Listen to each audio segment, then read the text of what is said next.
Welcome to the Terrible Podcast with your hosts from SteelersDepot.com, where you can find all your latest and greatest Steelers news. It's Dave Bryan and Alex Kozora, always lit, talking Steelers. And now, here's Dave and Alex.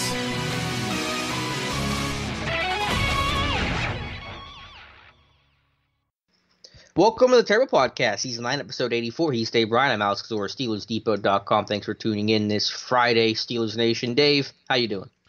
I am doing good. It is bitter cold. I mean, it is biting cold here this morning. I mean, it's 32 degrees. Wow, it's 33. I got you beat. Yeah, we're actually lower.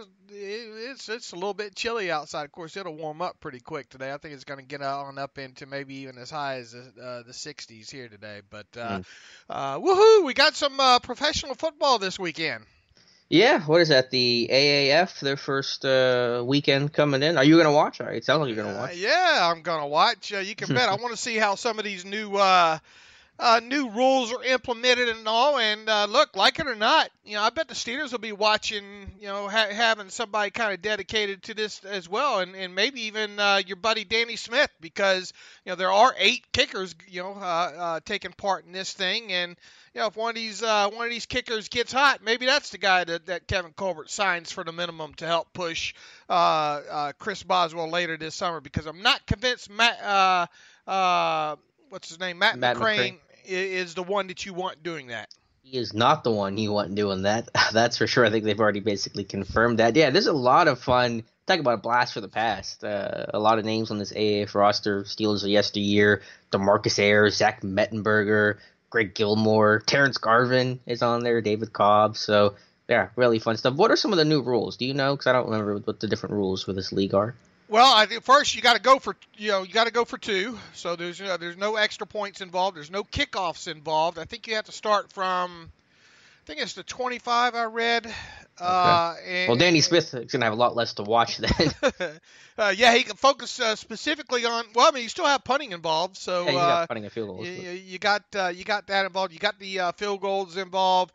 What else was there? If you in lieu of an onside kick, I think you get a 4th and 10 from somewhere on the field, and if you convert that, you get the ball back. That's cool. So that's another interesting thing. There's also an eye judge in the sky, so to speak, that can take care of any obvious missed penalties during the play. There's no TV timeouts, I don't think. There's 35-second play clock. So in an effort to kind of speed up the game. So I'll watch it. And buddy Phil Savage is the general manager of the Arizona Hotshots, and Phil Savage ran the Senior Bowl for years down in Mobile. Very good job at that. It'd be interesting to see how this thing does. So I think the Arizona Hotshots will be my team. Oh, I think I was thinking. Now, there aren't any East Coast teams, so it's hard for me to pick. I kind of went with the Salt Lake Stallions, just as a difference. I'm an Idaho Vandals fan in college football, so I'm very depressing. So I might go with Salt Lake. They got a bunch of Idaho kids on that roster. All right. Well, get busy at the Arizona practices here then, or the Salt Lake City practices then. Yeah, I'll pull double duty. All right, Dave. From that league to the NFL, the most pressing news, I would say, in Pittsburgh Steelers world is more Le'Veon Bell, everyone's favorite topic. The reporters from Jerry Dulac that the Steelers, if they transition tag Le'Veon Bell, which seems to be what Dulac's hinting at here, they will do so with the intention to trade him. And that's going to bring an avalanche of complication of how they would actually do that, wouldn't it? Well, yeah, you would have to find a team willing to trade for him and give you something that you want, in return. Would Colbert take a 7th or a 6th for that? Man, if you get that far, you're probably going to take whatever's offered you. But that aside, you have to allow Bell's side to obviously work out a terms of a deal with whoever would want to trade for him. So that would have to be a kind of I hate to use the wink, wink, nudge, nudge analogy here, but that would have to go on. And then Bell would have to sign at some point. He would have to sign that tag to allow himself to get traded. Mm-hmm. And, as far as I know, I know we've seen guys under the franchise tag get traded. Matt Castle and who was the Minnesota Vikings defensive end, Jared Allen. Yeah. He was one that got traded underneath the franchise tag, but I don't think I recall anybody ever getting traded under the transition tag. Now here's the thing that I'm going to be interested in. God bless Kevin Colbert if he's able to tag Bell and trade him and get, let's say, a third-round pick for him. God bless him. All right. Mm-hmm. But if indeed Bell is transition tag, in my opinion, a different team would have to blow his socks off with an offer and want him real bad to get him to sign that tag and get himself traded to said team. Because, in my opinion, if he doesn't get a deal that he likes, he can just ride that tag on into the start of free agency and then open himself up to the all 31 teams at that time. And then what do you mean by that? I'm a little confused. What do you mean ride the tag? Is that if he doesn't sign the tag, explain that to me. Like I'm fine. Well, I mean, it's the same thing. I mean, basically, because look, once he gets that tag on him, mm-hmm. he is property of the Steelers until he signs an offer sheet. Right. And okay. If he doesn't sign an offer sheet, how does he become available to all 31 teams? What do you mean? Then he would have to work out a trade with another team, and then come back and sign the tag to get himself traded. Okay. So just being right, come the start of the new league year, if he's on the transition tag, he can open himself up to all other 31 teams. And plus, I don't think he can be traded until the start of the new league year anyway. Well, he's already opened up on the transition tag alone, right? Because it invites all 31 other teams to make an offer, correct? Correct. Okay, so it works the same way, just... But when you issue the tag, I mean, once he gets the tag, assuming he doesn't run upstairs and sign it... Which I do not expect him to do. Right. At that point, then he still can't get himself. I don't believe he can get himself traded officially until the start of the new league year, because that's when the official trading opens. Now, can he negotiate? Can they negotiate with other teams up until that point? Sure. I mean, just like right now with Antonio Brown, if the Steelers wanted to trade him, they can negotiate a trade right now. Heck, it was last year during the Super Bowl. I think that the terms of the Alex Smith deal went down, but he did not actually get traded until right at the start of the new league year. So I don't understand. Bell. Why would Bell even care if you're going to put the transition tag on him? You're asking that rhetorically? Or... Yeah. Yeah, well, here's my thought, is that I think he would sign the transition tag if he has a deal already in place with another team that he wants to sign. I mean, I don't think that's going to be a huge obstacle. If there's a deal out there that he likes, if he knows the only thing standing between him and the money that he wants is signing the transition tag, I think he'll do it. He won't do it right away. He'll wait until a deal's in place, but I think he would ultimately do it if there's a deal he likes. I mean, unless I'm missing something here, and I don't think I am, I just don't see why Le'Veon Bell would be scared of the transition tag and what the Steelers really have to gain. Because once the start of free agency comes along, if Bell has not signed the transition tag, then he's open to receiving offer sheets from all the teams. Well, I think from the Steelers' standpoint, they want to get that guaranteed pick because obviously if you get the compensatory value of just letting him go, that's value, and it could decrease based on your moves in free agency, and we hope or expect, or either one of the two, the Steelers to make a move in free agency. So I think that's their thought. And like you said, and I agree, if they can get something, hey, awesome.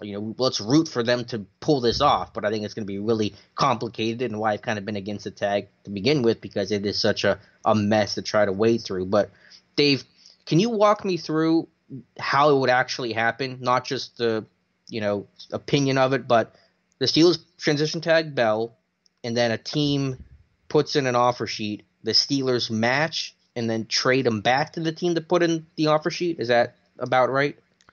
Well, here's the thing. If explain the whole process. They have the 7 days to match it. Yes. Okay. So just take it step by step though. This first step the Steelers would have to do is transition tag Le'Veon Bell by March 5th, right?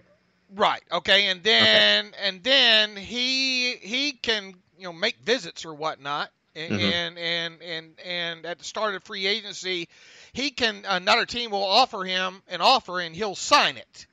Well, then he'll take that offer back to the Steelers, who will then have the right to match it or not match it.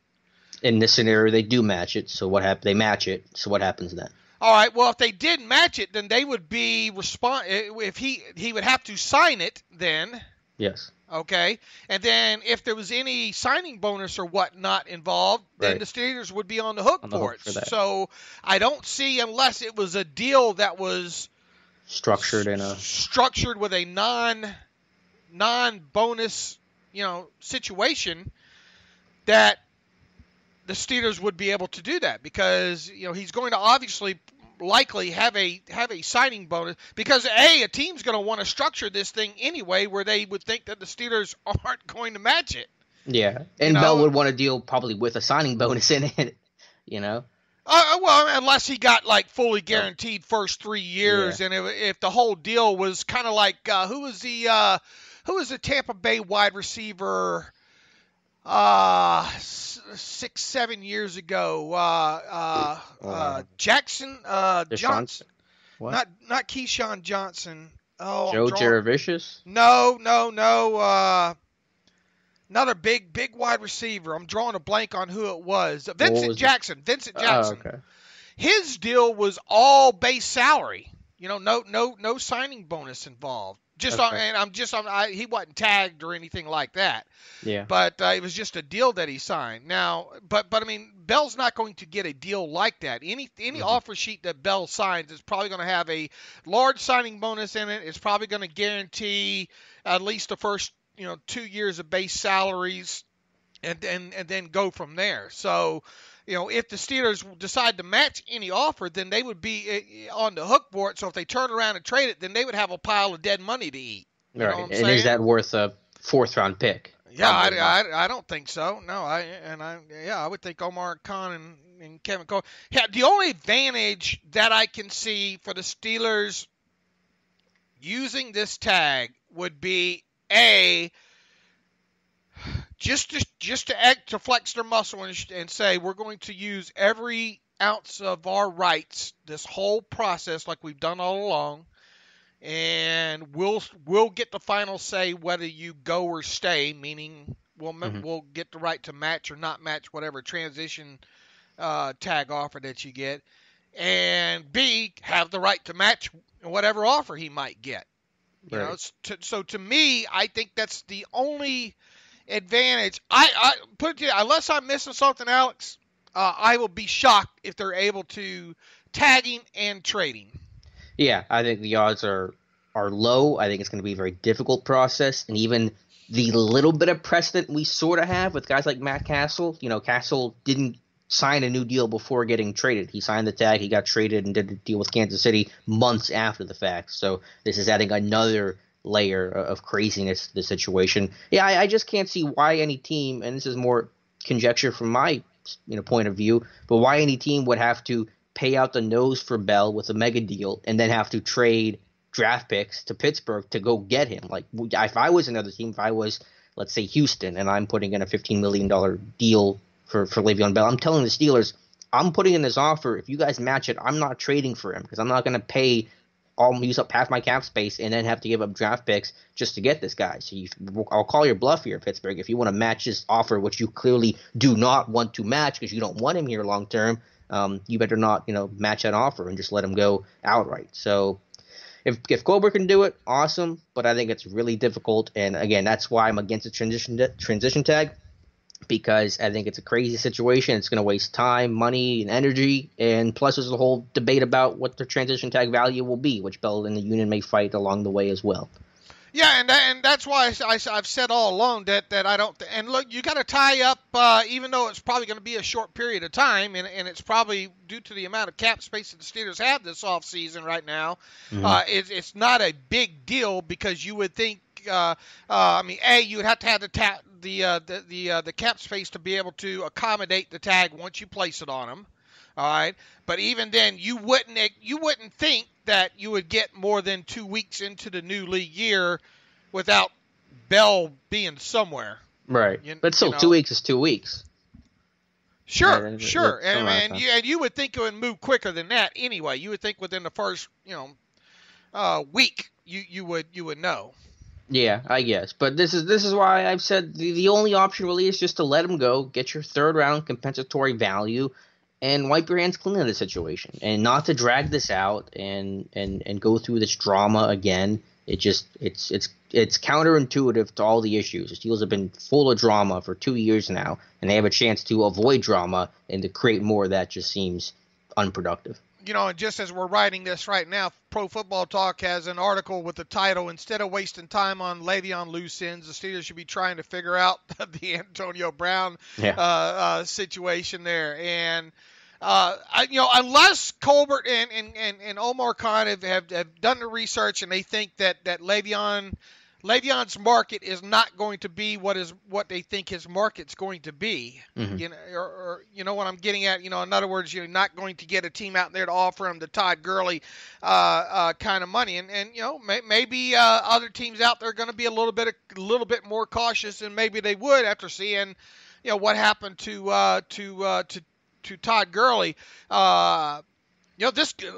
His deal could end up hurting the running. He was this crusader for, I'm going to save the running back market. Him and Todd Gurley in the last in these 3 months may have hurt the running back market more than they helped it.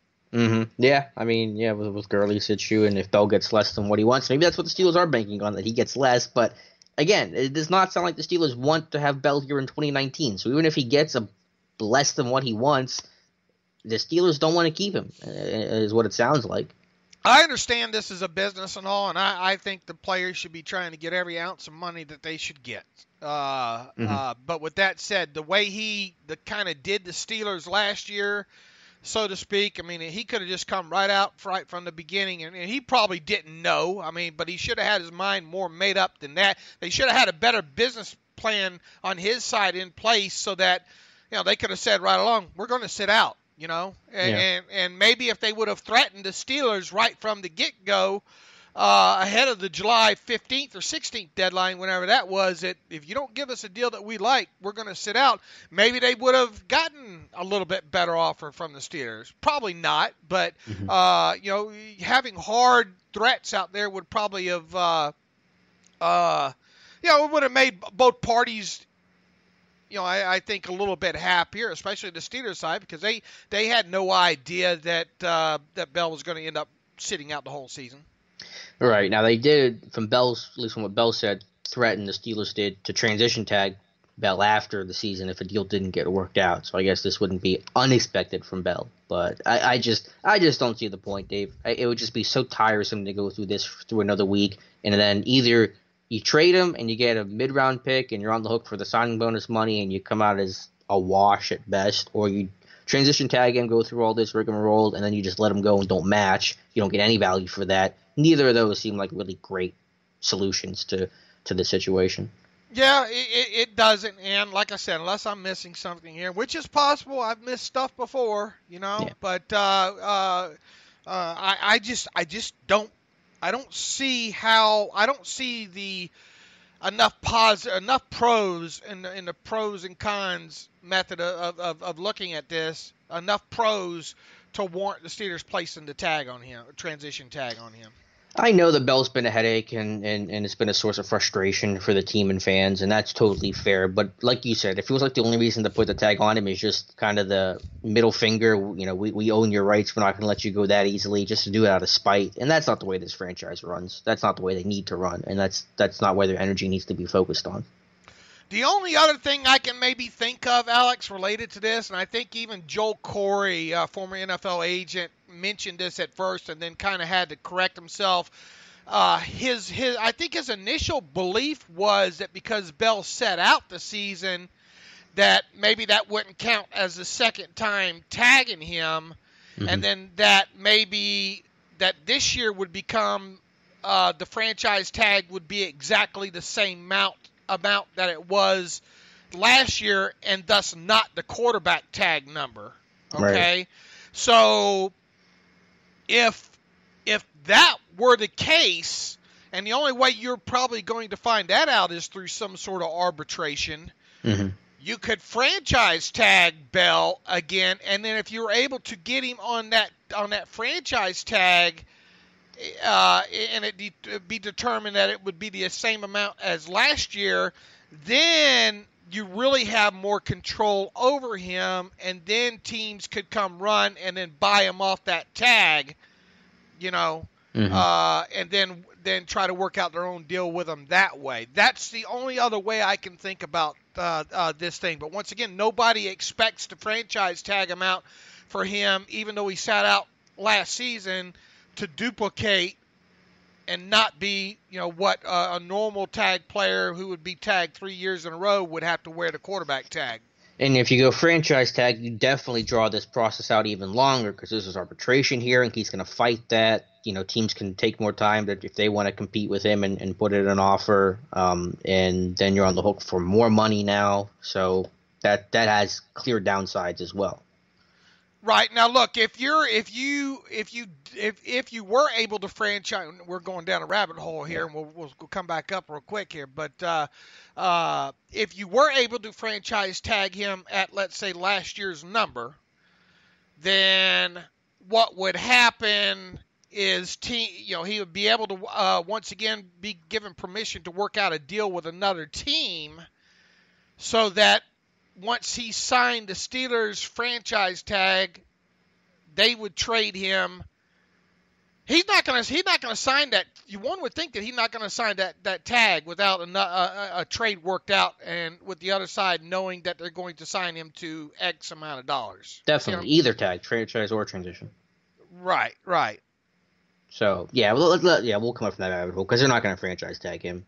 They shouldn't transition tag him. If they do, I think it'll just be a mess. But that window opens up February 19th, and it closes March 5th. So by March 5th, we'll know where the Steelers want to go with Bell, and we'll figure out the rest from there. All right, Dave, everyone else's favorite topic, Antonio Brown. On Wednesday's show, we recorded it in the morning, shortly after we finished the podcast. There was some breaking news that the police report came out about the allegations in the domestic dispute against Antonio Brown. A woman claimed that AB shoved her down and hurt her wrist. Again, the Hollywood police did not arrest anybody, file any charges. I believe the woman did not want to make a statement or did not want to press any charges. So the NFL has said they're going to look into the situation. I personally don't expect anything to happen in terms of discipline, but that's where the situation is at right now. Yeah, and he is innocent right now, so it's important to keep going. He has not been charged with anything. Yes. So it's all alleged at this point. And I think the Steelers have said that they're going to look further into this. I think the league has come out and said now that they're going to look further into it. That's enough of a red flag right there that if you were one of the few teams maybe considering trading for Brown, aren't you going to sit back on your heels a little bit right now and make sure nothing comes out of this? Yeah, potentially. I think what would be almost more alarming for me as a team is it sounds like, and let me ask you if you agree or disagree, Dave, it sounds like the Steelers were unaware of this incident based on the way they phrased their statement. Do you agree with that? Yes. If you're a team, another team, you're wondering, okay, the Steelers weren't told about this. If I trade for Antonio Brown, forget about this situation, but what things is Brown not going to tell me in the future and blindside me with some sort of incident that may not even be turned into anything? But it's an incident that I'm unaware of, and that's a bad look for my franchise. So, if anything, that's my bigger concern with if I'm opposing team, not just this incident, but just how it was handled by his camp. Well, he's already not talking to people anyway, so he certainly Sure. going to call and say, "Hey, look, there's probably gonna be a report maybe on TMZ pretty soon about me pushing, the mother of my child down, and But you get my point. Like, just for any incident, is he going to communicate with me when these things happen, even if we're on good terms? That's a question. Like I said the other day, the police just aren't called for no reason at all. You know, and then you go back to the old throwing the furniture off the thing. There's a bad pattern going on here. Mm-hmm. Okay, regardless of nobody hurt or he didn't push the woman down or whatnot. There's still a bad pattern going on, and as I've said right from the get-go, you always have to be wondering with Antonio Brown what's next.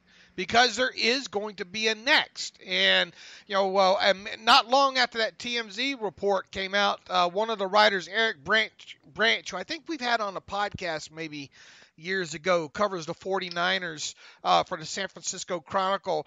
He wrote, in fact, the headline is, Antonio Brown to the 49ers, ? Yeah, probably not. And he goes on to say that, look, with all that they've gone through with the Reuben Foster incident, and what else? It seemed like there was another incident. No, I think that's the only one that he listed there. That the 49ers, probably going to want to stay away from a guy like Antonio Brown right now. And I think I've already mentioned that once or twice during the podcast, with the things that John Lynch is trying to build there and them trying to, quote unquote, get their culture back right again. I would be surprised if the 49ers would be in play for a guy like Antonio Brown. Yeah, I think the 49ers released Tremaine Brock. I'm just looked it up in 2017 after a domestic violence arrest. Now, that's different than what happened with AB. If he was not arrested, they're not calling this domestic violence, but there's a precedent there. Let me ask you this, Dave. If the Steelers choose to trade Antonio Brown, do you think any team's going to give them a first-round pick of any level, high, low, any first-round pick in return for him? Man, where we're at right now with this thing, it seems tough to say yes to that, right? I agree. Yep. Heck, you might not be too far off from being in Santonio Holmes territory if you're not already there right now. I don't know if I go that far, but I think a first-round pick would be tough for a team to justify currently. I mean, like I said there when we started talking about this topic, I think you at least want to see what the NFL, hopefully the NFL, when they investigate this, is at least, they don't have to make it public, obviously, but hopefully they're at least having some report to teams to let them know whether or not they found, that they didn't find anything, instead of the teams thinking that this is just ongoing. I'd be surprised if the NFL was that generous with their information. And the other part is the NFL can take forever with some of these investigations, too, so teams might be waiting a while to get any sort of final verdict. Well, if that's the case, then I have, if I'm a team interested in Antonio Brown, I'm having my own PI get down there and work on this. Yeah, that's fair. That might be the best way to do it. So we know that, at least I believe that Antonio Brown is going to be on the Bill Simmons podcast. Someone said it was today. I'm pretty sure it's supposed to be today. I didn't see an official announcement, but that might be his first, whenever it gets posted, his first real in-depth media interview since all this went down. I know he's talked briefly during Super Bowl week, but his answers were nothing, essentially, and they were very short interviews. So this might be his first time to sit down with somebody and a big media personality and talk about whatever he wants to talk about. So, we'll see what he says, and once that gets released, we'll let you know what's going on. What a mess all this is. We've been talking about Le'Veon Bell, who hasn't played a down for the Steelers since the game against the Jaguars in the playoffs. We've been talking nonstop about him for like 3 years now, it seems like, on the podcast, with all the tags and all like that combined. And here we are with Antonio Brown with his. I mean, you can't go. It doesn't seem like a full day without him being in the news cycle, and just a mess. Yeah, it is kind of crazy. Like, it's not like we're just rehashing the same old AB topics. I mean, we sort of are, but there's always something new to it, like almost on a daily basis, which is insane for it being the off season and in theory not a whole lot supposed to be going on right now. So let's drop the AB stuff. If he says anything on the Bill Simmons podcast, we'll let you know about it. So check that during the weekend. Dave, you had a good article yesterday on Tyrann Mathieu, of a free agent, that the Steelers should go after, and with the caveat of course, we'll have to see if these guys hit free agency, but what makes Tyrann Mathieu so attractive to you? Well, first of all, I mean, look, this is a do-it-all defensive player. I know you watch a lot of tape like I do. I know you probably saw quite a few Texans games at some point during the season. He played all over that defense this year. I mean, everything from strong to free to outside corner to slot corner to inside the box to rushing off the edge. He played all over the place there. He put together a very good season. He tied his career high in total tackles with, I think it was, what was the number, 89. He had a career high, 3 or 4 sacks. Where's my numbers here? Yeah, career high in sacks with 3 to go along with 2 interceptions, 8 passes defense, 4 quarterback hits, and a fumble recovery. And not a bad stat line at all. Now look, a year ago, I was telling people there's no way that the Steelers are going to go after him, and with good reason. The Steelers did not have the available cap space that they do this offseason. On top of it, Mathieu had only played 1 season. The knock on him, when the Cardinals released him was, he can't stay healthy. In fact, he had missed 14 games, I think it was, over the course of his first 4 seasons due to injuries there. A good player, but when can you get him out of the tub?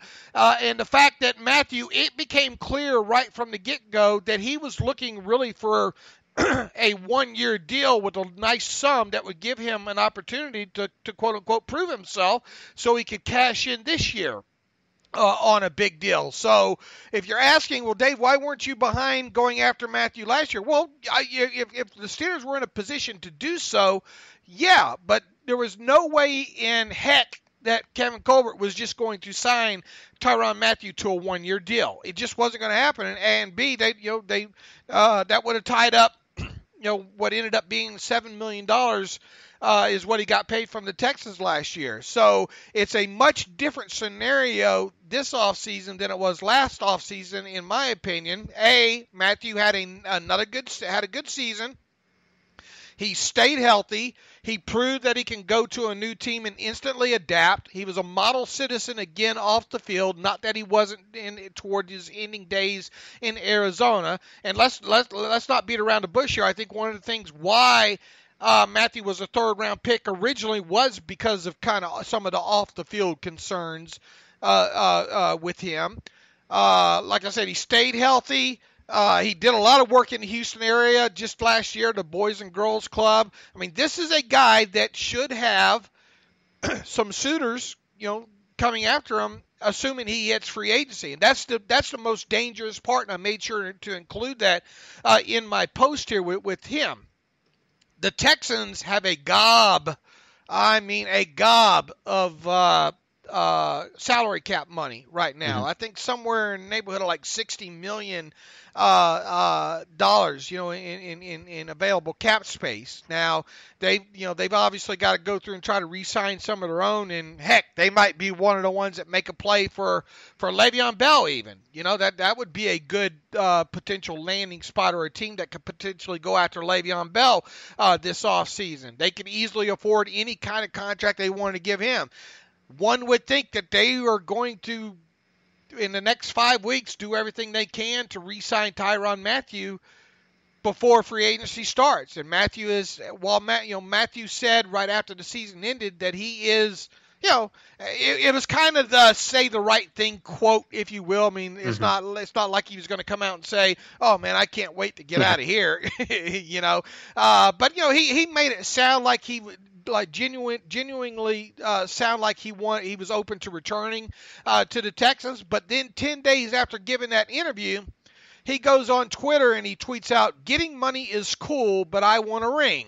Okay, so is that a shot at the Texans, thinking, the last season was probably the best that we're going to get out of that group, and all, or is he seriously considering at least looking around and taking the Texans' best offer to market with him to see what's out there? And Kevin Colbert and Mike Tomlin know all about Tyrann Mathieu. They were at his LSU Pro Day in, what was it, 2013, I think it was. Mm-hmm. Both have talked glowingly about him in interviews when prodded to do so, and sometimes not when not prodded to do so, as was the case a year ago at the Combine with Kevin Colbert when he was talking about the slot cornerback position in the NFL.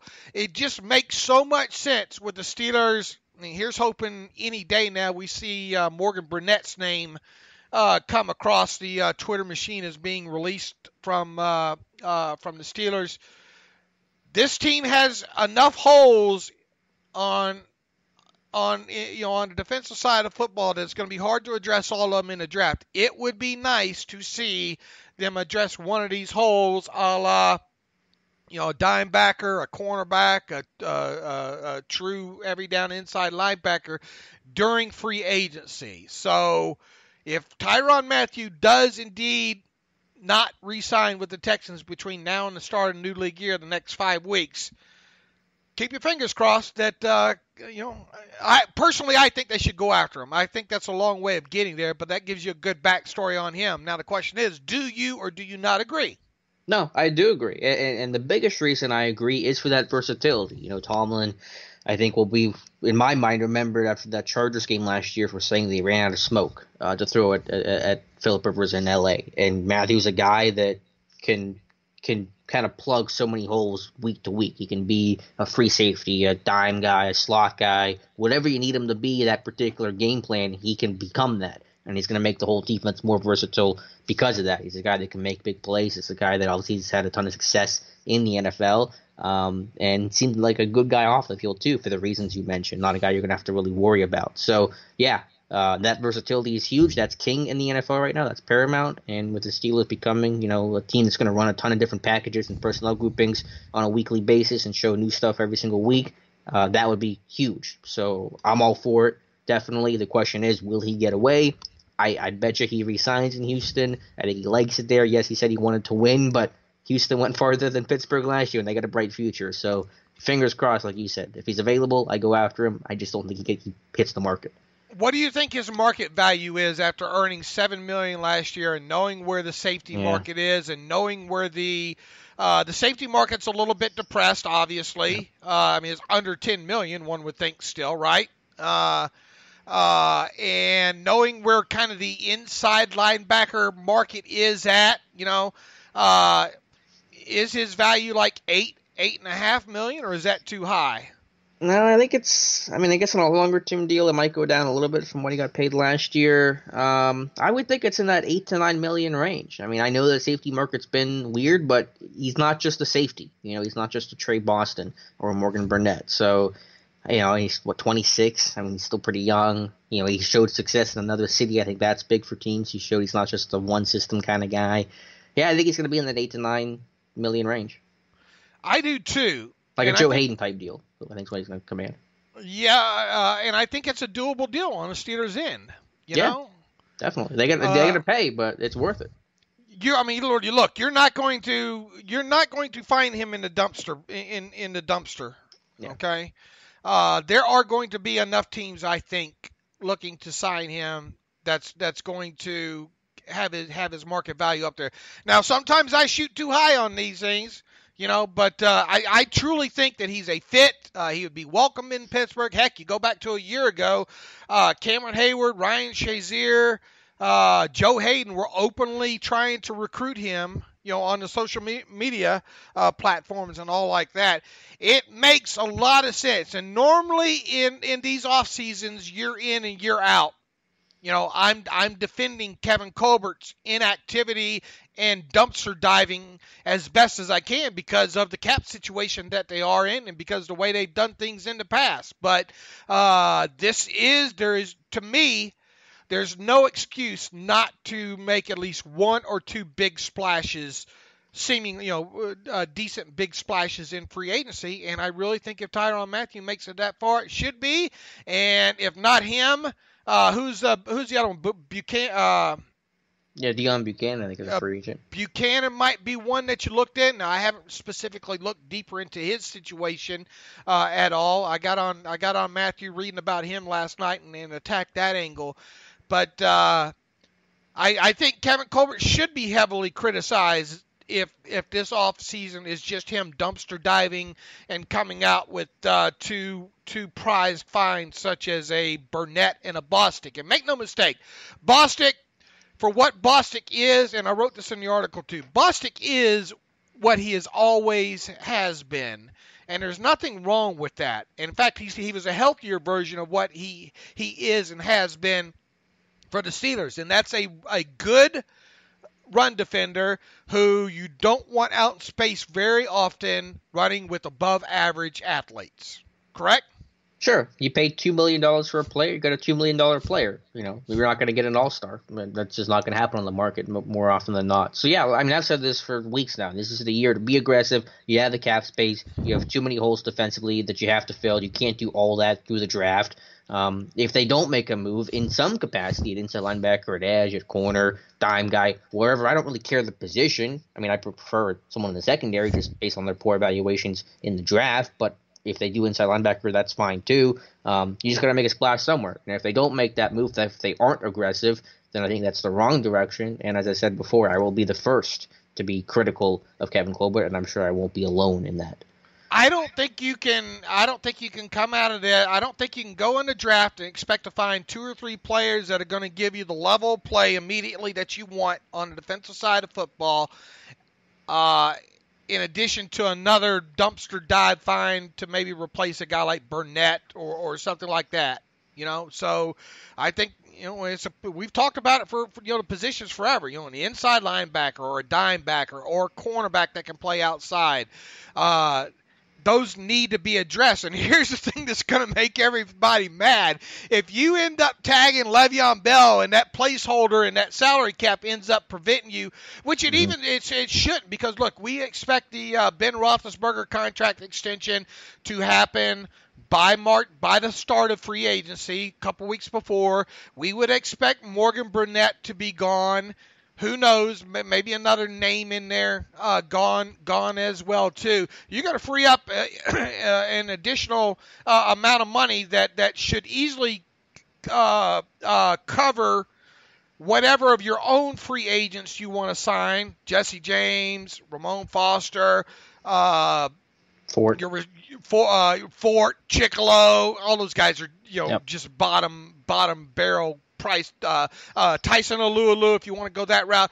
The 2 biggest names probably that are going to cost you any real cap space are going to be Ramon Foster and Jesse James, and even that's not going to be too terribly much first year cap hits with either one of those 2 guys. In fact, the Roethlisberger extension should more than clear up everything to cover that. So then we're back to right now to the $20.5 million in available pre-free agency cap space. And even if you lock up $14 million, you know, here's the thing: if you eat up $14.5 million of that on a transition tag on Le'Veon Bell, they're gonna make a lot of people mad. Mm-hmm.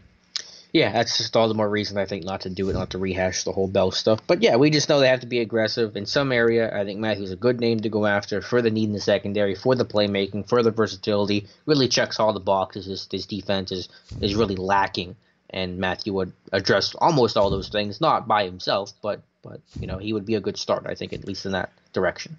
I'm not going to dare compare Tyrann Mathieu to Troy Polamalu, but there's a little bit of it there. In the flexibility, versatility standpoint, I agree. Yep. You know, go ahead. He can make big plays too. Not like Troy, but he still can. I mean, he's still athletic. He still has that athleticism. I mean, look, the guy. I mean, 89 tackles is nothing to sneeze about with the way they used him in the Texans. Now, obviously, you just hope that he can stay healthy. But if he does stay healthy, in my opinion, he would upgrade this defense. Yes, no doubt about it. And I think most Steeler fans, all Steeler fans, really would agree with you.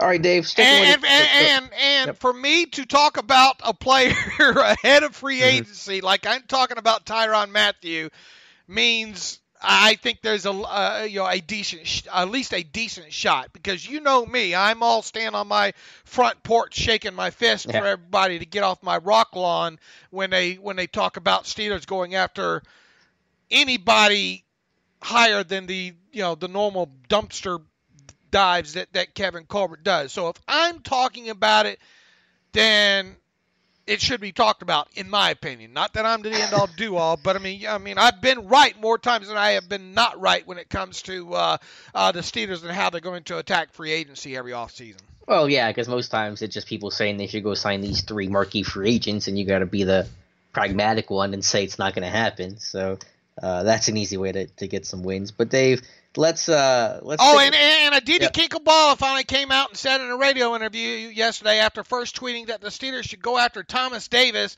that now they're not. All of a sudden, her magical quote was, "Now the Steelers are not going to go after Thomas Davis because of his age." Wow, I wonder where she got that from.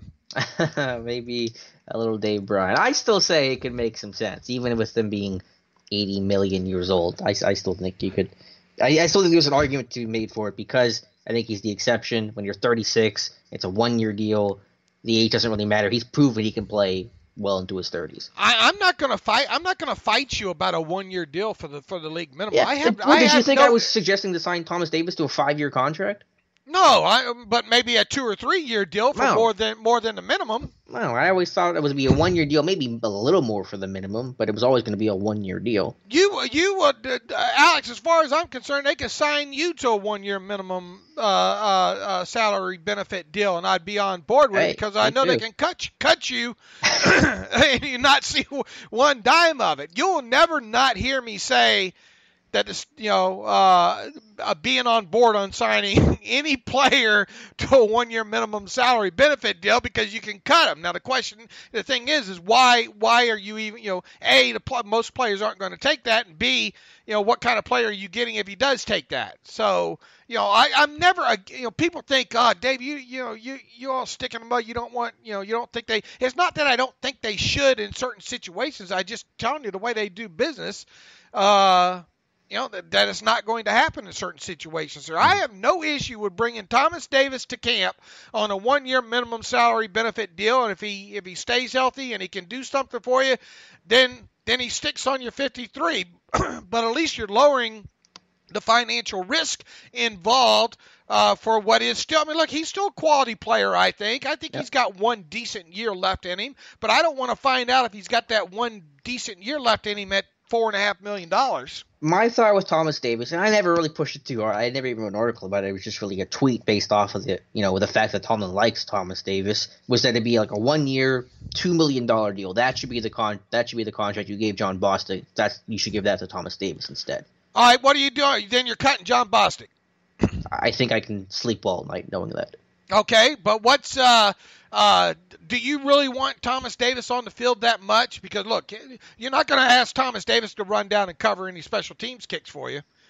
No, that's not what I'm signing him for. I'm signing him to be, one, the insurance policy. If I can't get an inside linebacker in the draft like the way it turned out last year, maybe this draft class probably isn't as strong an off-ball linebacker this year than it was last year when you had 3 really strong guys at the top with Edmonds and LVE and Rashawn Evans. So it's kind of the insurance policy to that.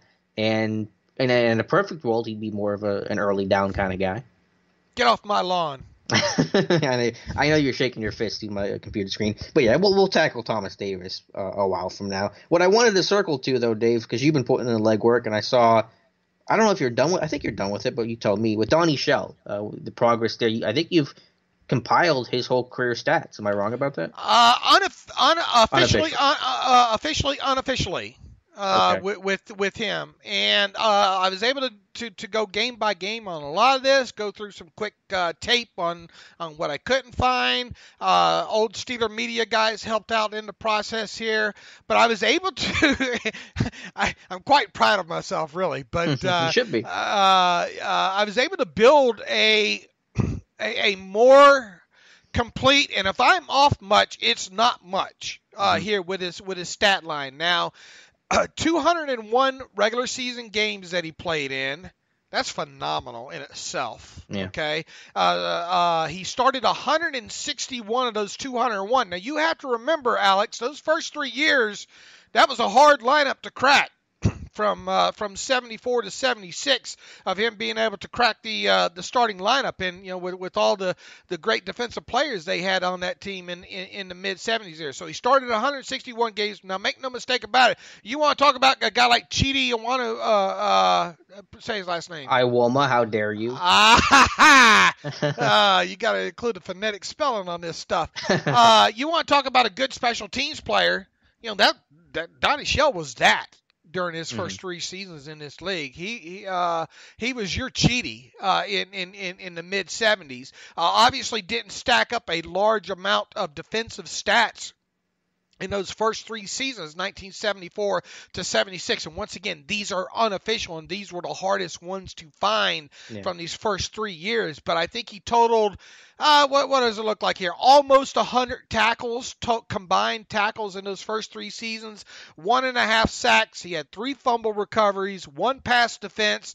He did manage 1 interception per year in limited defensive playing time in those first 3 years. So you look at those first 3 years, you go, man, not much to talk about there. But the rest of his career is really where he really turned it on. He ended his career, his entire 14-year career in the NFL. In those 201 games that he played in, 923 total tackles. Wow. He had 9.5 sacks. And that's 4 of those, 7 of those came over the course of two seasons in 1978 and 1979. Obviously, both those were Super Bowl run seasons, ending seasons as well too. Forced fumbles, and I'm not let's face it, their stat keeping when you look at some of these old game books, bless their hearts, were horrible. And whether or not they tallied all forced fumbles, for a while there, I'm not convinced that they did. I have him down as 7. I'm willing to bet that number was higher than that, maybe even double than that he did not get credit for. In order to kind of prove that, though, you would obviously have to go back through the game tape again, and unfortunately not all these games are available to us here. But 7 alone, I mean, he was such a hard hitter, man. There's no reason to think that he didn't have more than 7. He had 19 fumble recoveries. He was a ball magnet. That ball always seemed to find him when it was loose. 19 fumble recoveries. He had 2 touchdowns via fumble recoveries. 85 pass defense. All right. Wow. Now, this once again was another stat that I'm not convinced was properly tabulated in some of these game books and all. In fact, one season they had him down in 1984 for 21 passes defensed in a season. Geez, can you imagine we had a Steelers cornerback right now that defends 21 passes, but 85 in total, 51 interceptions. People still don't not properly wrapping their mind around properly what that number is. 490 return yards, 2 touchdowns via interceptions there. Quite an NFL career. And there was some other data that I was able to pull after that in comparison and all, and I want to read off some things for you here related to it, if I can find them real quick. During Donnie Shell's 14-year NFL career, 1974 to 1987, only one player recorded more interceptions than his 51, and that was cornerback Dave Brown. We're going to talk about Dave Brown here in a minute. Dave Brown had 53 from 74 to 87. Donnie Shell had 51. And remember, Donnie Shell did not play much at all on defense, during those first 3 seasons there. Mm-hmm. So keep that in mind, all right, when you're thinking. I mean, a span of 14 seasons, only one other player had more interceptions than Donnie Shell did, and it was Dave Brown. Now, here's something else that I wanted to rattle off to you, if I can find it on my Twitter machine real quick here. A lot of people think that Donnie Shell might not have gotten in the Hall of Fame yet, is because of there being a kind of an at this point, the Steelers from that 70s defense have to have too many players in that you can't put them all in, that he was just a byproduct of that great, that great front four that they had there in Pittsburgh. Once again, I want to go back, and this is one thing that a guy like Ed Bouchette needs to, in my opinion, I don't know that he's not doing this, so I got to be careful choosing my wording here, but when trying to make his case for him, make sure to point out, for those that might be biased against Donnie Shell for playing with the Steelers in the 70s dynasty defense here's an interesting point here, from 1980 to 1987, which is the final 8 seasons of Donnie Shell's career, which was after, obviously after their 4th Super Bowl, when the team posted a combined record of 63-57. Imagine being a Steelers fan coming out of the 70s like I was, and the Steelers go over the next course of the 8 seasons, 63-57, which is 6 games over 500. Fire Noel. Yeah, Fire Noel. Heck, he only won with Walt's players anyway, right? Yeah, Bill Austin's players. Or Bill Austin's players. The safety registered 37. So 37 of his 51 interceptions came during those 8 seasons. And during those 8 seasons, only 3 other players had more than he did. Everson Walls with 42, John Harris with 41, and Ronnie Lott with 38 there. So just another thing, you can't hold. Donnie Shell was the only one playing defense, Yeah. During the back half of the 80s there for the Steelers. So that's another aspect I think you got to look at when you look at Donnie Shell's career and his potential candidacy to get in the Pro Football Hall of Fame. Yeah, no, that's fantastic work, Dave. And and I know comparing eras is tough, and I'm not saying that Donnie Shell was better than Troy, but, Shell had 51 career interceptions. Troy had 32. And I know that Donnie Shell started 20 more games, played a little bit more, but you do the math, and I'm sure Shell still comes out on top even on a per-game basis. And you look at, and I know this probably doesn't mean a whole lot to you and probably even less to any potential Hall of Fame voter, but I've always liked Pro Football Reference's approximate value, which is kind of their way of just valuing players, especially offensive linemen and guys that don't have traditional stats. And Troy's approximate value in his career is 115. Donnie Shell's is 120. So from that standpoint, Shell comes in above. And then to go with the kind of back to that, keep in mind that his first 3 seasons he didn't hardly. What was his what was his number in those first 3 seasons according to Pro Football Reference? His approximate value, right? They have him at a total of 11. There you go. In 79 alone, his approximate value was 14, and 82 was 16. And so and so from 80 to 87, Shell had, what would you say, 31 interceptions from 80 to 87. From 80 to 87, he had 37 interceptions.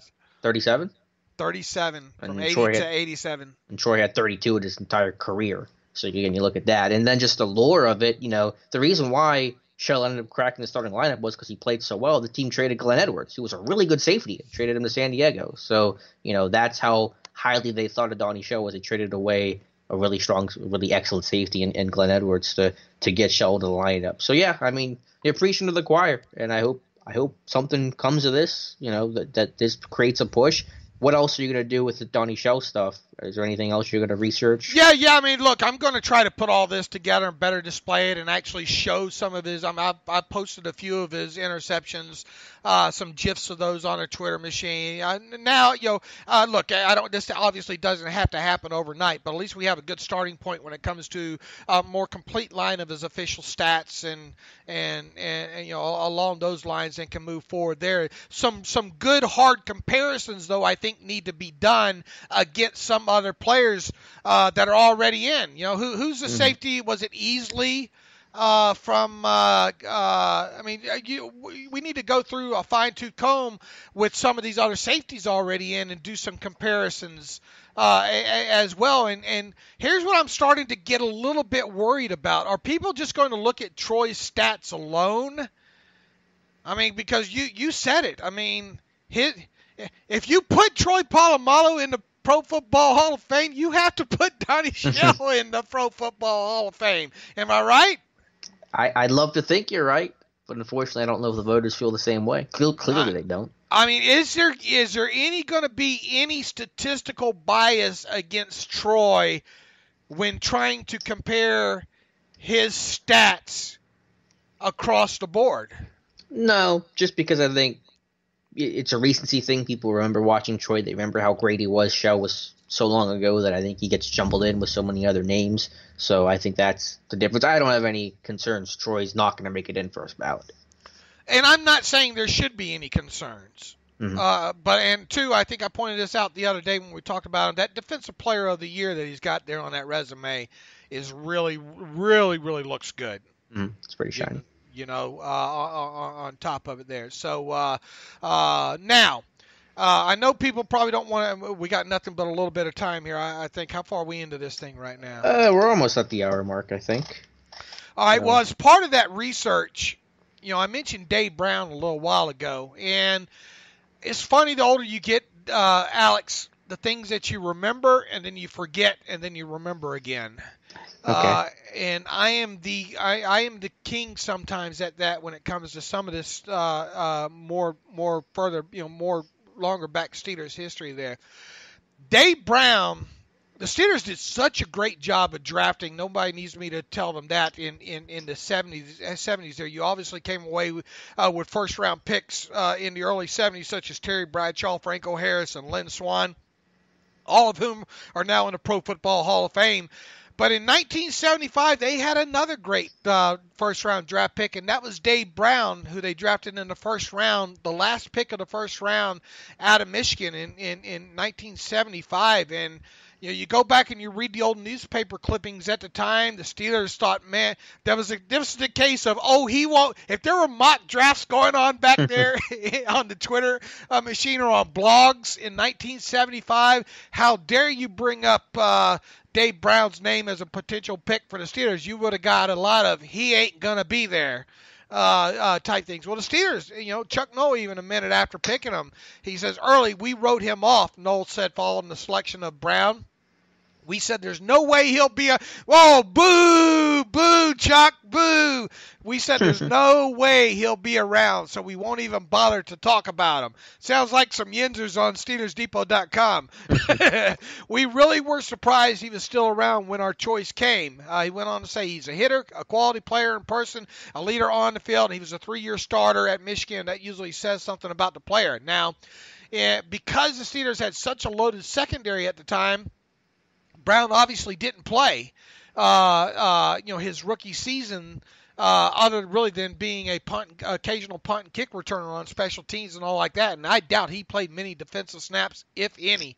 And it's hard to tell whether or not he did. I haven't seen any clips of him on the defensive side of football in my research there. Now, after that first 1975 season, in 1976, they, of course, had the expansion draft for the Tampa Bay Buccaneers and the Seattle Seahawks, and they had to expose. They could only protect, I think it was something like 30 players back then, and they only had 43-man rosters. So they could only protect, 30 of them there, and it was an easy choice to expose Brown because he probably wasn't going to get, playing time to the expansion draft. And one thing I'm trying to nail down for sure, Alex, and I think he was, but I can't find for sure, the Steelers might have exposed Donnie Shell to that expansion draft too. Can you imagine if they had lost Donnie Shell? Heck, Donnie Shell might be in a Pro Football Hall of Fame now as a Seahawk or a Tampa Bay Buccaneer had a team picked him in that expansion draft, if indeed he was exposed to it. I cannot prove it. There was speculation by who's the Vito Stellino, who wrote about the Steelers way back then for the Pittsburgh Press. Speculation. He had an article in the paper about projecting who the Steelers would protect and who they would not protect. Anyway, long story short, the Seahawks selected Brown in the expansion draft in 1976, and man, did he go on to have one heck of a career, NFL career. Obviously, the first, 11 or so years with the Seahawks, and then 3 more after they had traded him to the Green Bay Packers. He ended his NFL career playing in 216 games, which I believe was 15 more than Donnie Shell. He started that we know of 127, but they didn't keep games started.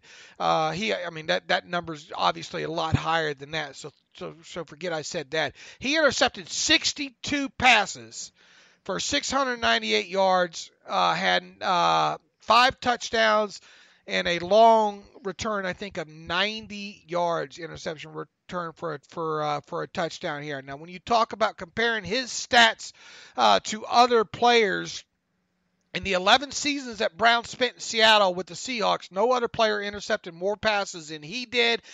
Finishing right behind him, obviously, was Donnie Shell, who, like Brown, probably was one of the Steelers' unprotected players in 1976.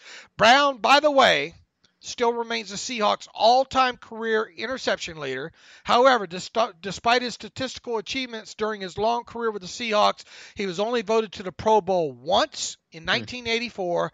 He was only voted second-team All-Pro twice in 1984 and 85 during his time in Seattle. He was, however, added to the Seahawks Ring of Honor in 1992. While Brown's career with the Seahawks ultimately came to an end in 1976, like I said, he went on to play for the Packers. He intercepted 12 more balls in the 3 seasons for them. And my research shows that Brown's entire NFL career from 1975 to 1989, and remember, he did not play any defense really in 1975, no other player registered more interceptions than he did.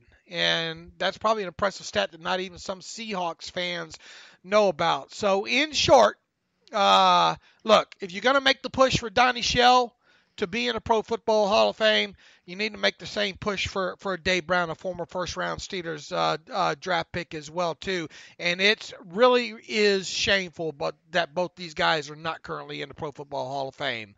Drops Mike.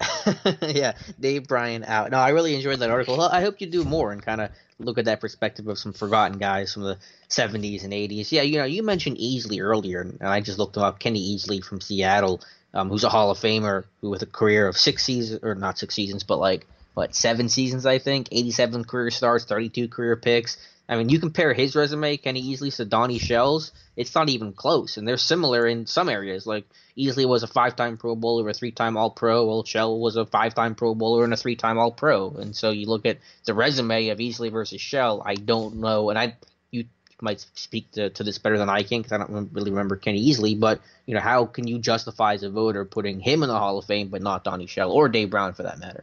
Well, that's the thing, and look, I don't want Kenny Easley was a fun player to watch. Sure. I mean, a good player. NFL Defensive Player of the Year in 1984. Once again, that kind of stuff looks great on a resume.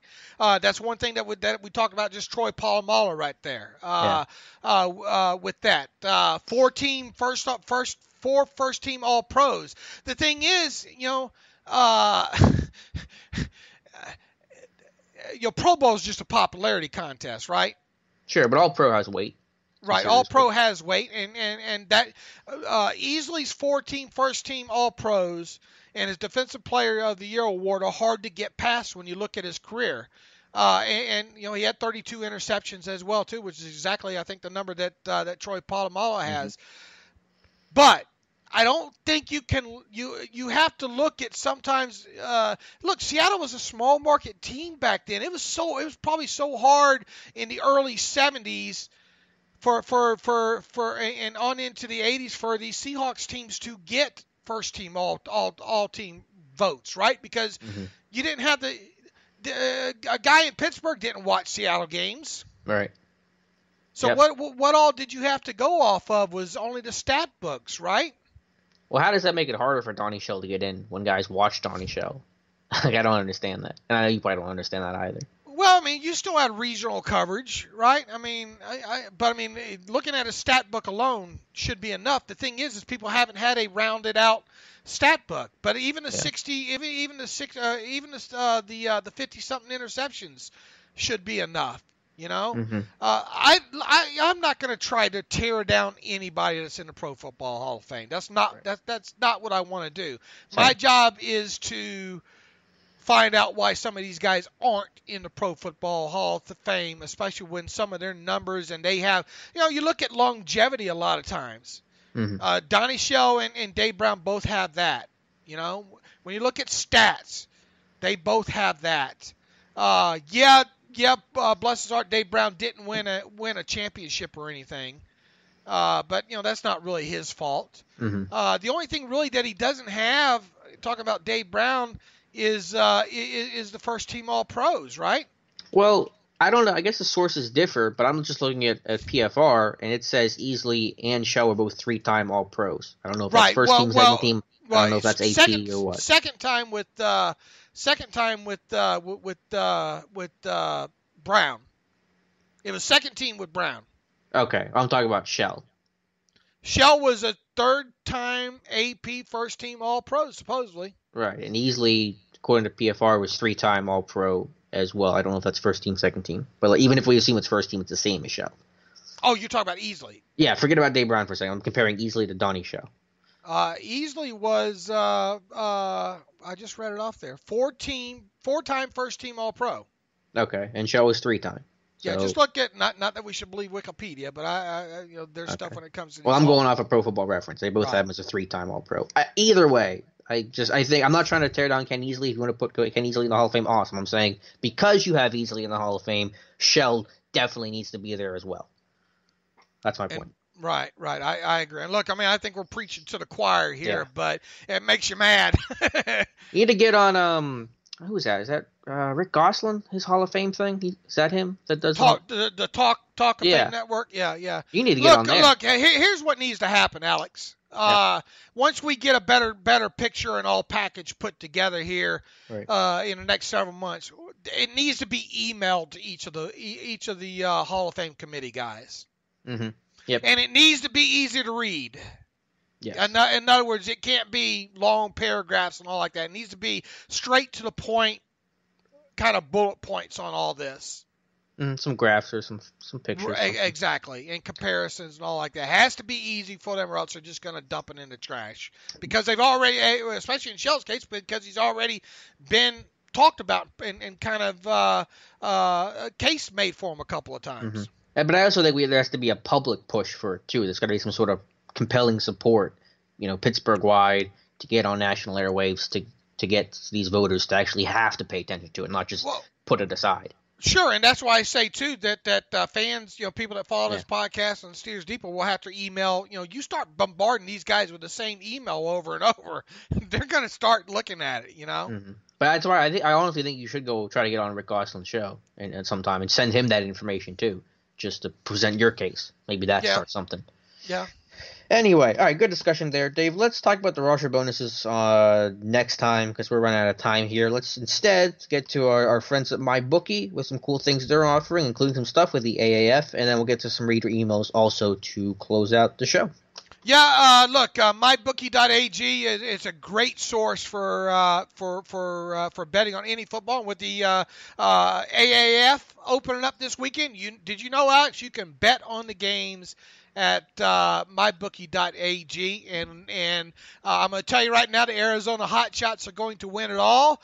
So I'm going to be betting on them to do so, and I'm going to be betting on them. I think the line in their first game this week, they're favored by 4.5. So look, just because the NFL season's over now, the Super Bowl's behind us, doesn't mean that you can't make some money betting at mybookie.ag.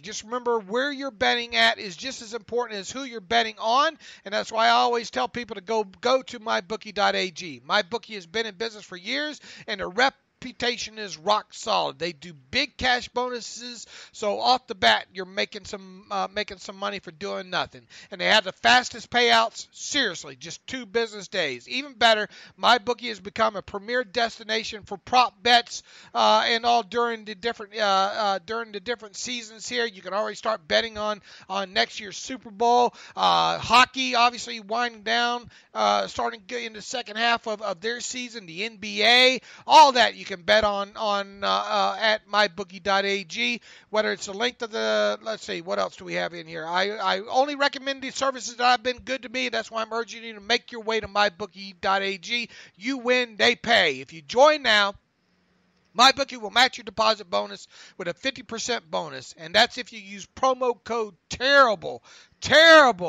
to activate this offer. Visit mybookie.ag today. You play, you win, you get paid.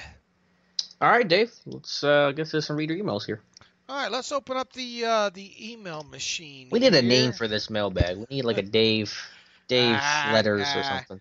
No. From Josh. Hi, guys. My name is Josh. I am the one who wrote the stupid question about the trade scenarios.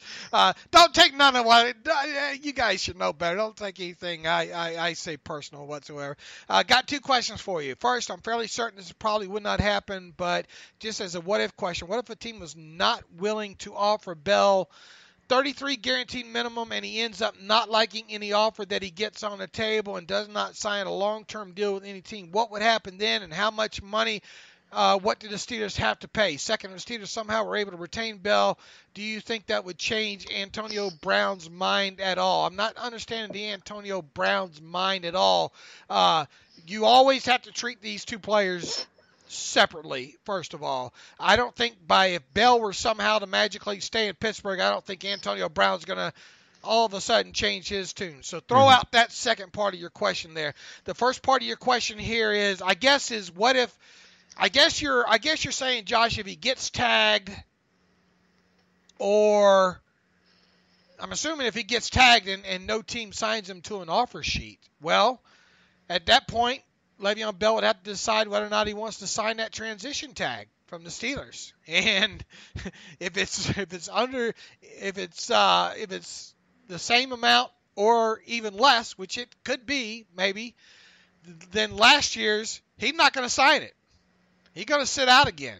I would think. I mean, he would be, if it was $14.544 million and he had to sign it, maybe he signs it. But if it's lower than that, he's gonna have let me tell you, if he doesn't get an offer sheet to his liking, and after the start of free agency, he's gonna have a whole lot of egg on his face. Yeah, that's what I'm wondering. What happens if teams are coming in 12 and a half, 13 million average yearly value, and he takes less than what the Steelers offered last year? That would be something to watch. You can bet there'll be a post up on SteelersDepot.com about that. Yeah, you sure can. James Krebs writes, former Steeler MVP, talk about Donnie Shell, 39 career interceptions. I guess I don't know where he's getting the 39. Creator of pivotal turnovers and 2 Super Bowl victories, excellent punt returner, first team All-Pro, 2-time Pro Bowl selectee. This is a record of Glenn Edwards, who played safety for the Steelers as Donnie Shell joined the team. It became evident early on that Shell, a heavier man than Edwards, was a human torpedo, and he had to play. Eventually, Edwards was phased out in favor of Shell.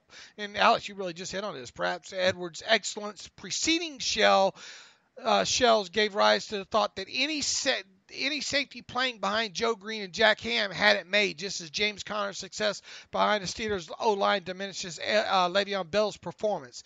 The other safety and all-pro 2-time Pro Bowler with 36 career interceptions, Mike Wagner, also helps dilute Shell's accolades. I was lucky enough to see them all 3 excellent safeties. This should be Hall of Fame for Donnie Shell, and could be a couple of Hall of Famers in Edwards and Wagner as well too. We talked about that. Even if you want to hold it against Donnie Shell for those first 3 years that he was in Pittsburgh, move on past that. Go break down, judge Donnie Shell from his final 8 seasons if you want to. And I think that maybe there is some Hall of Fame committee guys that probably look at this and say, man, look at how talented that team is. Alex Kozora could have probably got 50 or 51 interceptions with playing with that unit and all. So yeah, James, look, you're preaching to the choir here. We'll do our best on our end. Buddy Spencer Crick, right here in Las Vegas, my buddy. Howdy, Dave and Alex. I was curious if you were going to check out the AAF that kicks off this weekend and your general thoughts about it. That's all I've got. Have a good weekend. You too, Spencer. As I already said at the top of the show, I'm going to be watching. Alex, I am kind of sensing that you're not going to watch. I'll probably watch one game. Might be some background noise. But, hey, I'm all for it. I'm all for new football. And to even a larger point, I'm all for these players who wouldn't have a shot otherwise, especially during the offseason, getting an opportunity to play, to put on some tape. And it may only be 5%, but if you get 5% of these guys on the roster in AAF now who get into a camp and make a roster because of it, I'm all for it. So I think it's a really cool thing. I hope it has success. I know a lot of these leagues in the past have not been able to pan out financially, but I'm certainly rooting hard for it. I think they have a good group and a good core, and I hope they go in the right direction. Jeff Burns writes in about the adjusted net yards per passing attempt stat that I just talked about here. Jeff Burns might be the president of my fan club when it comes to that. So one-man fan club. I think they're like 3. Okay. Because I got little Finley girl sitting behind me here here as well too. I know she's a fan of all my work. Let's see. Fan of the show, fan of the site. Good luck in what will doubt be a very difficult, frustrating offseason. Thank you, Jeff. I share Dave's interest in the adjusted net yards per passing attempt stat, and I do feel it's significant. Thank you, Jeff.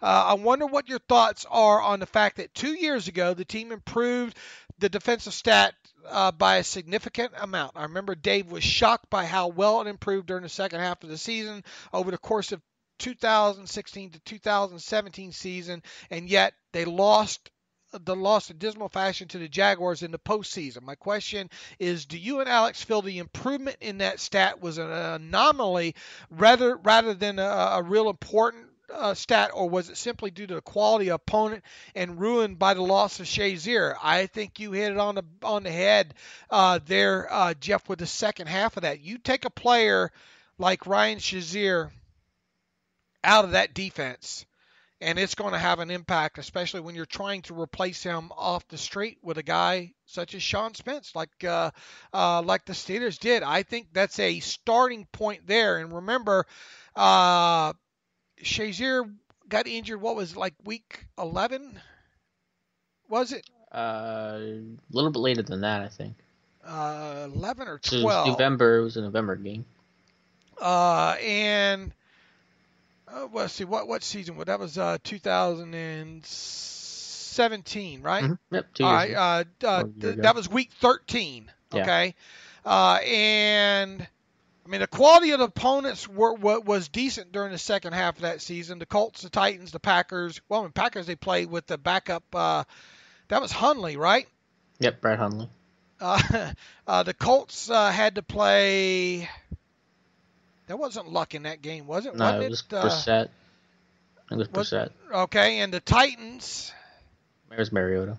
Okay, the Bengals, the Ravens.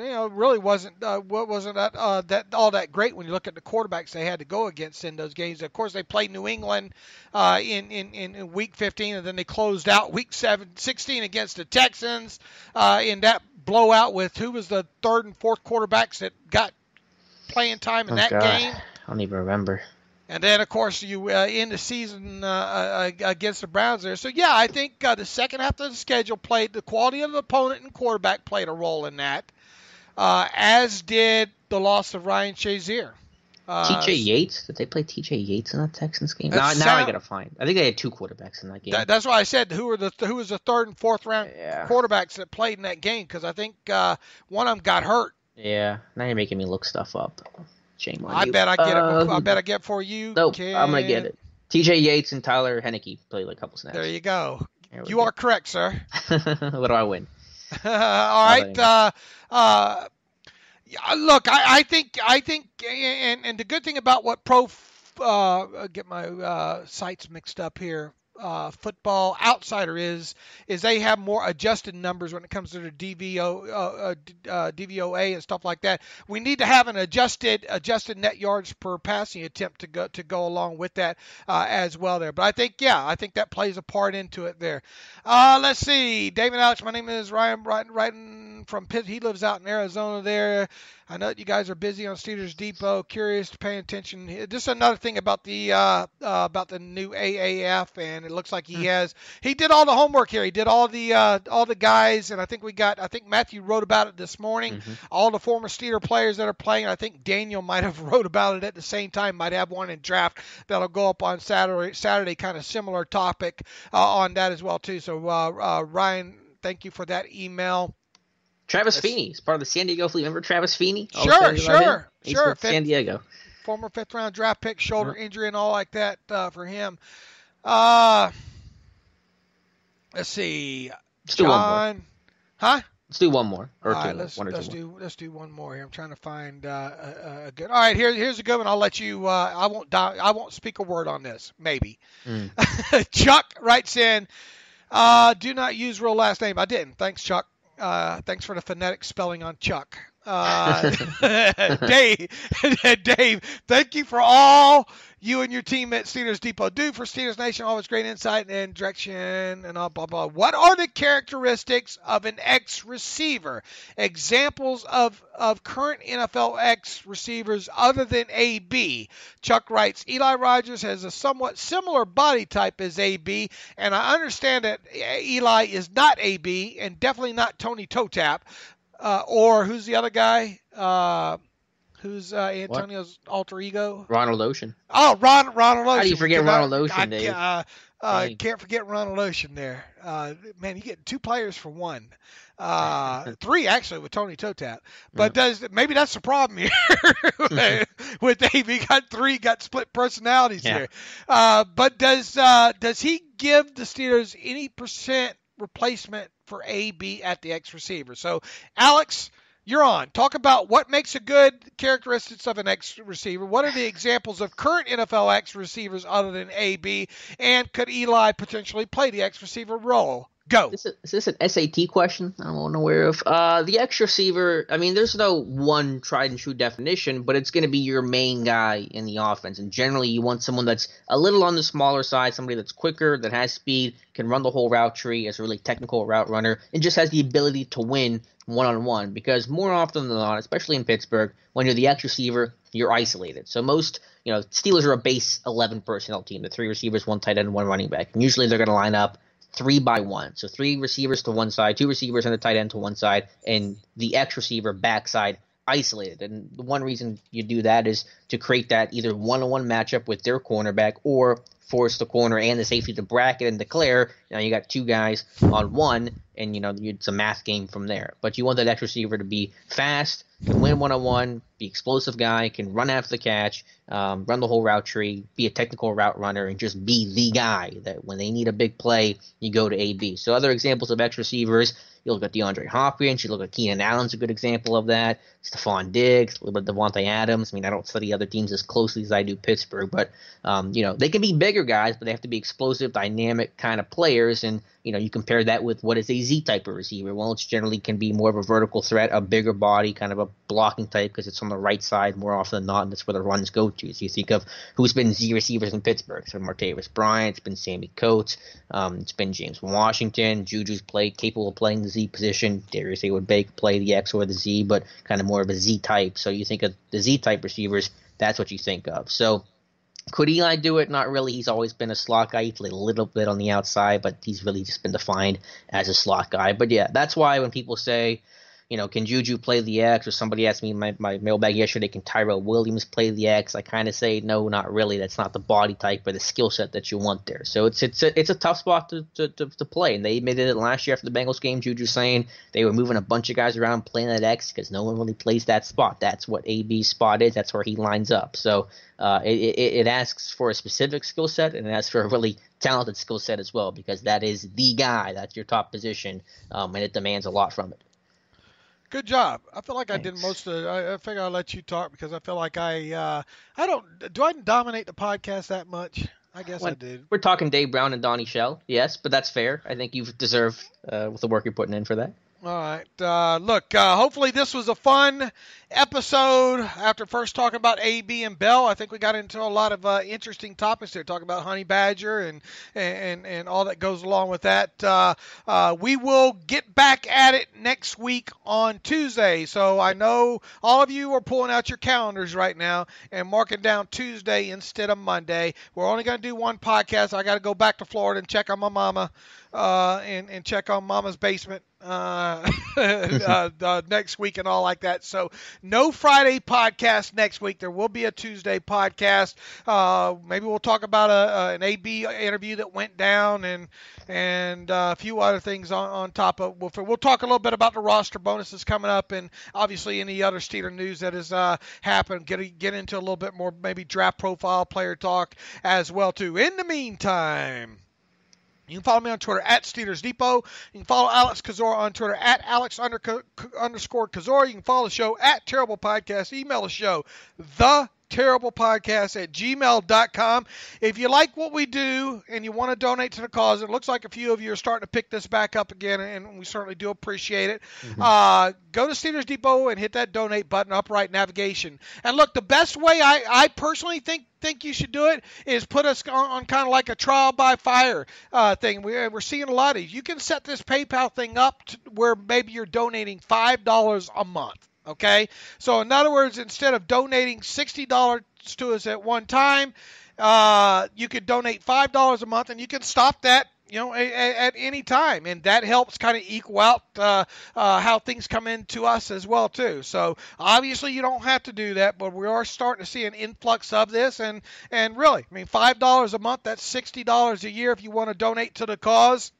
I don't think $5 will break most of you out there, but we would appreciate that too as a little bit of payback for what we do, the time and effort that we put into these as well. And as always, if you want an ad-free version of SteelersDepot.com and want to help out that way, you can go to SteelersDepot.com and hit the ad-free button up there in the upper right navigational bar. And thank you for those of you that continue to support the show and continue to support the site. And we love you, and thanks for all the donations and all. And as always, thanks for listening to Terrible Podcast with Dave and Alex.